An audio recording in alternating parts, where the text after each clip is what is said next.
6-9 la matinale, indice vert. Indice vert. Hamid, bonjour. Bonjour Hajar.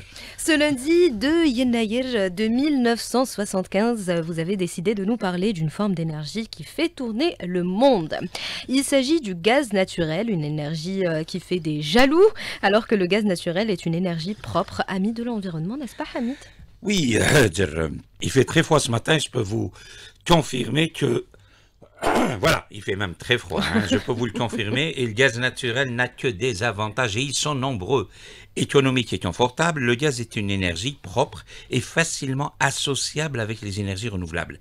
Le gaz naturel est une énergie primaire fossile, pratiquement utilisable en l'état. L'extraction, la purification et le transport nécessitent très peu d'énergie. De plus, et contrairement à ce qui se dit dans la plus haineuse des capitales du moment, le gaz naturel offre un bilan environnemental très favorable dans la production d'électricité.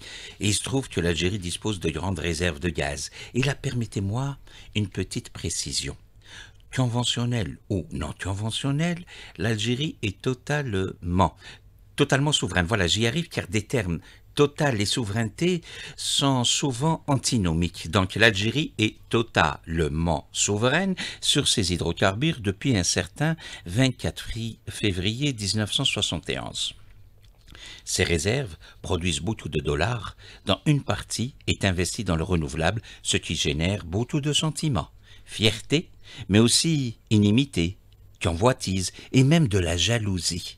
Laissons la jalousie pour la voisine d'en face qui est sur le déclin et qui a du mal à boucler sa loi budgétaire, et intéressons-nous aux convoitises et aux inimités. Des inimités pour le gaz, je veux bien un exemple, au moins un exemple, Hamid. Oui, le 26 septembre 2022 a eu lieu le sabotage des gazoducs Nord Stream en mer Baltique. Les gazoducs Nord Stream devaient, à partir de la Russie, fournir à l'Allemagne et à d'autres pays d'Europe une énergie propre et pas chère, le gaz naturel. Les deux pipes Nord Stream ont été dynamités. Du coup, ce double sabotage a privé la Russie de ressources financières pour son développement durable, et d'un autre côté, ce sabotage a privé l'Allemagne de gaz et donc freiné de manière durable son développement. Voilà pourquoi, spécialement ce premier jour ouvrable de Yennayer, il faut rappeler la nécessité de se prémunir et de se préserver contre ce genre de sabotage en mer. Se prémunir des sabotages en mer, d'accord, mais pourquoi spécialement ce jour ouvrable de Yennayer, Hamid? L'Algérie, qui dispose de deux gazoducs et d'une flotte de méthaniers pour livrer du gaz naturel liquéfié un petit peu partout à travers le monde, l'Algérie doit disposer d'une force navale aussi puissante que dissuasive, tant en mer Méditerranée que sur la façade atlantique africaine notamment. Justement, la façade africaine de l'Atlantique, c'est un peu loin, Hamid, non? Non.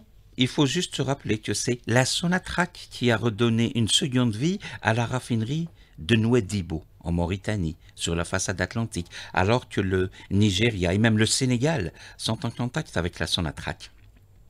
Autant vous dire que les approches maritimes de ces pays sur la façade atlantique de l'Afrique, pays partenaires, sont aussi nos approches maritimes, et que ce premier jour ouvrable de Yennayer, il faut garder en mémoire les conséquences du sabotage des gazoducs Nord Stream. Car voyez-vous, le gaz a aussi son environnement. Et cet environnement, forcément marin, doit être aussi fort et aussi puissant que le Djordjara, le Warsnis et le Oudjar. Sans oublier El Moutasaddi. El Moutasaddi et ses sister ships qui vont se faire cloner localement pour multiplier par 56 le numéro 940. À bon entendeur, virez de bord et à demain. À demain, Hamid Belkacem.